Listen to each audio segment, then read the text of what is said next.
Hello दोस्तों। तो आज मैं एक और स्कैम के बारे में बताने जा रहा हूँ जो अभी बहुत ज़्यादा चल रहा है और मेरे साथ भी ये हो रखा है। तो क्या होता है, एक आदमी है जो अपने आप को इंडियन आर्मी का सोल्जर बताता है और उसने मुझे व्हाट्सएप पे मैसेज किया कि मैं आपके शॉप पे पहले आ चुका हूँ और मैं इंडियन आर्मी से ही हूँ, और एक खुद का एक आईडी कार्ड सेंड करता है और वो भी फेक होता है, किसी और का होता है। तो वो मेरे को मेडिसिन्स की ऑर्डर दी कि भाई मेरे को ये मेडिसिन चाहिए, आप पैक करके रख दीजिए और जो अमाउंट होता है वो बता दीजिए, मेरा आदमी आएगा, वो आपसे मेडिसिन लेके चला जाएगा। मैंने कहा ठीक है सर।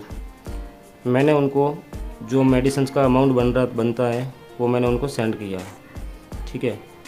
उन्होंने मेरे फ़ोन के अंदर जितना अमाउंट मेडिसिन्स का था उससे एक्स्ट्रा पेमेंट सेंड किया, लेकिन किया नहीं। उन्होंने एक फ़ेक मैसेज भेजा जो आता अपने फ़ोन के अंदर, बैंक का मैसेज। जब कोई पैसे सेंड करता है तो एक मैसेज आता है ना बैंक का, वैसा ही एक मैसेज आया मेरे पास, लेकिन आया पर्सनल नंबर से, बैंक से नहीं। तो कभी भी कोई पेमेंट सेंड करता है तो पहले आप चेक कीजिए कि ये कोई पर्सनल नंबर से तो नहीं आया है, क्योंकि जो बैंक का मैसेज होता है ना उसमें कोई नंबर नहीं आता है, बैंक का नाम लिखा हुआ आता ऊपर, ठीक है। तो मैंने जल्दबाजी में ये नहीं देखा कि ये नंबर कैसे आया है। तो उन्होंने मेरे को बोला कि सर ऐसा कीजिए, बाकी का पेमेंट हमारे एक डॉक्टर साहब हैं, आप उनको सेंड कर दीजिए। मैं बार बार ज़्यादा किसी को पेमेंट सेंड नहीं कर पाता हूँ। मैंने कहा ठीक है। तो मैंने अपने फ़ोन के अंदर बैलेंस चेक भी नहीं किया, बस वो नोटिफिकेशन में मैसेज देखा और मैंने बाकी का अमाउंट जो नंबर उन्होंने बताया मैंने उसके ऊपर ट्रांसफ़र कर दिया, ठीक है। फिर उन्होंने दोबारा मेरे को बोला कि सर एक पेमेंट और मैं आपको ट्रांसफ़र करता हूँ, आप कर दीजिए। मैं नहीं कर पाऊँगा क्योंकि मेरे को एक दिन में एक जगह ही पेमेंट ट्रांसफ़र करने की परमिशन होती है। तो इसलिए मैं मेडिसिन आपसे ले रहा हूँ तो मैं आपको ही कर सकता हूँ, किसी और को नहीं कर सकता हूँ। और हमारे एक डॉक्टर है, उनको पेमेंट सेंड करना बहुत ज़रूरी है, जो मेरे घर पे कोई पेशेंट है उसका ट्रीटमेंट करना है, इसलिए। तो मैंने कहा सर ऐसा है, बार बार तो मैं पेमेंट नहीं कर पाऊँगा, मेरा बिज़नेस अकाउंट है। तो उन्होंने कहा नहीं नहीं आप कर दीजिए, और उन्होंने एक और मैसेज किया, तो वो भी मैसेज उसी टाइप का आया।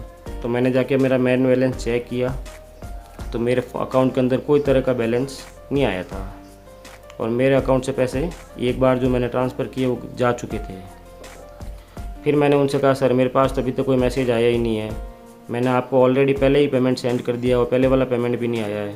तो वो बोल रहा है कि सर्वर डाउन आ जाएगा, आप ऐसे कीजिए ये वाला पेमेंट भी जो मैंने आपको भेजा है ये भी कर दीजिए, मैं आपको आप ये सेंड कर दीजिए, आपके आ जाएगा थोड़ी देर में। मैंने कहा नहीं सर, तब तक पेमेंट नहीं आता तब तक मैं कोई सेंड नहीं कर सकता हूँ। मैंने कहा सर आप ऐसा कीजिए, मेरा पेमेंट मेरे को वापस सेंड कर दीजिए। तो उसने अपना फ़ोन बंद कर दिया। तो वो सब फ्रॉड ही था, वो किसी प्रकार का कोई इंडियन ऑफिसर नहीं था। तो आप खुद ध्यान रखें कि मैसेज कहाँ से आ रहा है, पर्सनल नंबर से आ रहा है या किसी और जगह से आ रहा है, ठीक है। फिर उसके बाद मेन चीज़ आप अपना बैलेंस चेक कीजिए, अगर आपके अकाउंट में पेमेंट आता है तो आप आके ट्रांसफ़र कीजिए।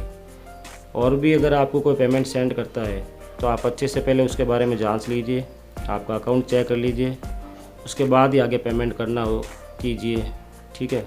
नहीं तो आपके साथ भी स्कैम हो सकता है और आपके पैसे भी जा सकते हैं। तो कैसी लगी हमारी इन्फॉर्मेशन वाली वीडियो? तो आप ध्यान रखिए और हमारे चैनल को लाइक कीजिए, सब्सक्राइब कीजिए, जिससे हमें मोटिवेशन मिलता रहे और हर दिन नई फ्रॉड, स्कैम, टेक्नोलॉजी, न्यूज़ के रिलेटेड वीडियो बनाते रहेंगे। Thank you very much.